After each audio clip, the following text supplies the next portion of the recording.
Olá pessoal, tudo bem? Eu sou o Júnior César e este é o canal Fé Simplificada, que no final, para ter fé, não precisa complicar, simplifica.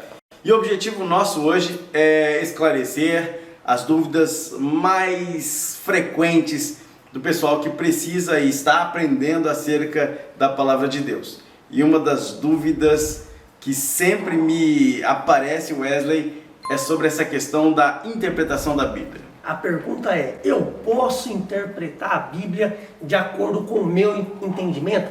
Eu posso concordar com algumas coisas e seguir, e não, isso eu não concordo, eu não vou seguir. E aí, posso ou não posso?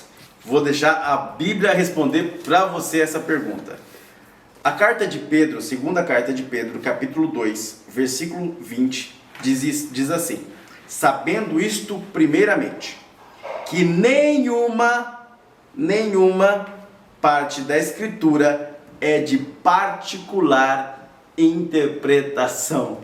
Ou seja, a resposta está na Bíblia e é categórica. Eu não posso interpretar a Bíblia do meu jeito. Não funciona assim. Na verdade, gente, existe uma ciência que já estuda a interpretação.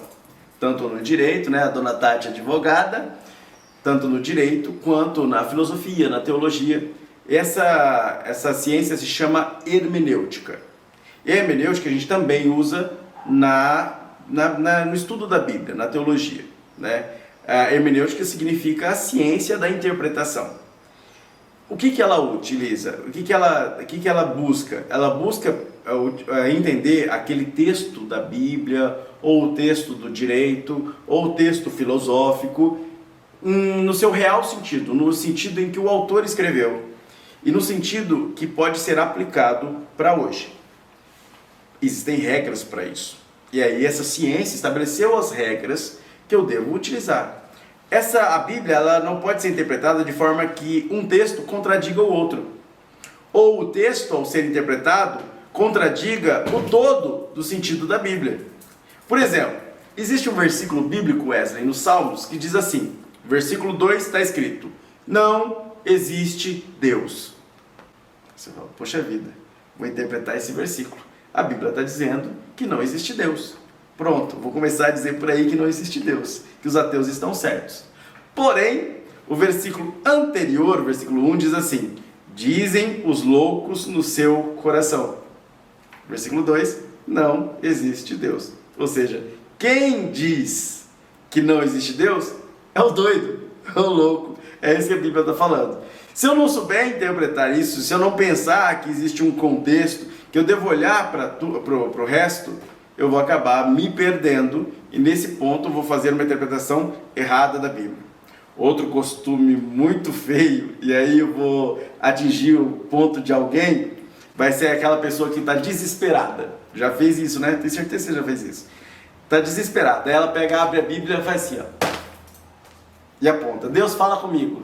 E aí o primeiro versículo que lê é o que acha que Deus vai falar com ela. E aí de repente o texto bate com alguma coisa que ela está pensando e ela, pronto, achei a interpretação do texto e Deus está falando isso para mim.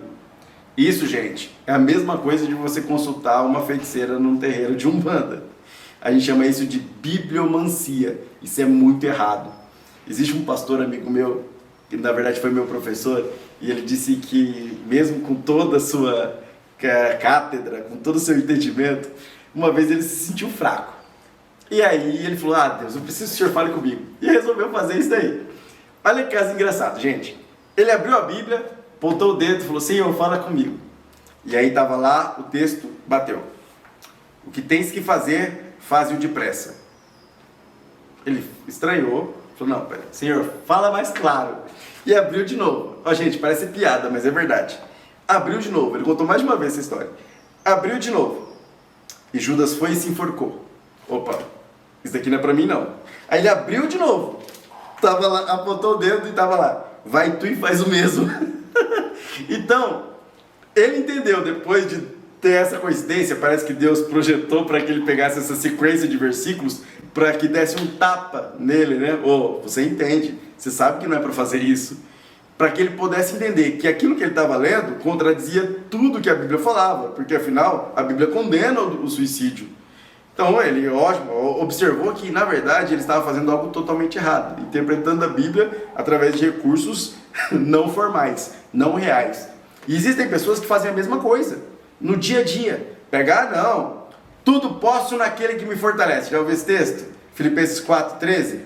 Posso todas as coisas naquele que me fortalece. Aí vai lá roubar, vai lá matar, vai lá fazer qualquer coisa, né? Posso todas as coisas que me fortalece. E não entende o que o versículo está dizendo. Que antes do versículo, Paulo está explicando que por causa da força que Deus nos dá, ele consegue enfrentar a sede, a fome, a perseguição, a dor. E aí? Você vai continuar colocando esse versículo na sala da tua casa? Porque isso está dizendo que por causa que Cristo te fortalece, você é capaz de passar por todos esses problemas. Você sabe enfrentar isso, você consegue suportar isso. Então, se você não faz a correta interpretação, a hermenêutica do texto, você acaba caindo em contradição. E aí você acha que a Bíblia que está errada. Mas, na verdade, quem está errado é você, que não leu a Bíblia direito. Uma coisa que eu imagino é o seguinte: as pessoas, elas vivem num superego e as pessoas querem muita atenção. Então as pessoas hoje, elas acham que tudo deve se adaptar à sua vontade. Então, se essa parte da Bíblia me agrada, vou seguir e vou acreditar. Se essa parte da Bíblia que fala que eu tenho que jejuar, que eu preciso pôr o joelho no chão, que eu preciso orar, que eu preciso buscar a Deus, mas tem algo ali que não me agrada muito, que me causa dor, que me causa esforço, isso aqui não me interessa. Muitas vezes, por questões ideológicas, políticas, as pessoas escolhem uma parte da Bíblia em detrimento de outro.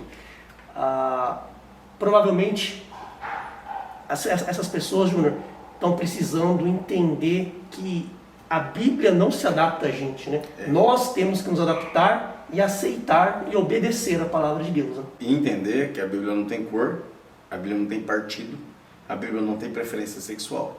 A Bíblia ela fala das coisas de forma direta. O objetivo dela é queira eu goste ou não, né? O objetivo dela sempre vai ser levar você, pecador, que não tem condições de ir a Deus pela sua própria força, a um Deus amoroso, que te ama, mas que não aceita pecado. É um Deus puro, um Deus santo. Tem um pregador, também autor, um doutor em teologia, chamado Paul Washer. E ele tem um texto em que ele diz assim: a verdade mais terrível das Escrituras é que Deus é bom. Aí a gente se espanta, como assim? A verdade mais terrível das Escrituras é que Deus é bom. Porque se um Deus bom e justo, se Deus é bom e justo, o que ele faz com pessoas más e injustas? Se Deus fosse um Deus que, o estilo de um Deus hip hop, de um Deus hippie, vem pra mim do jeito que você tá, olha, eu te amo incondicionalmente. Existe uma ditadura do amor e um endeusamento do amor errado. E aí a gente fala sobre isso no outro vídeo. Mas quando a gente imagina isso, você imagina só, e eu já ouvi isso também de ateus. Mas olha só, o cara estuprou, matou a vida inteira, aí ele faz uma oração no final da vida e Deus salva? Que negócio é esse? Se alguém pegasse a sua família, matasse, e aí você conseguisse pegar esse bandido, levasse para o juiz passasse a mão na cabeça dele: faz isso não, parece uma realidade de hoje, né? Faz isso não, meu filho. Bem realidade. Faz isso não. Olha, eu vou soltar você, mas você não pode fazer mais isso, tá? Porque no final das contas, eu te amo. Esse juiz seria bom? Esse juiz seria justo? Não. O juiz bom e justo não seria aquele que puniria o mal, que encarceraria aquele cara pro resto da vida? Não seria esse o tipo e o estereótipo de juiz que você identificaria como bom e justo? Pois bem, você é o assassino, você é o ladrão, você é o mentiroso, você é o pecador. O que um Deus bom e justo faria com você? Essa é a realidade chocante que a Bíblia te dá. Você é pecador, você pecou e se afastou de Deus.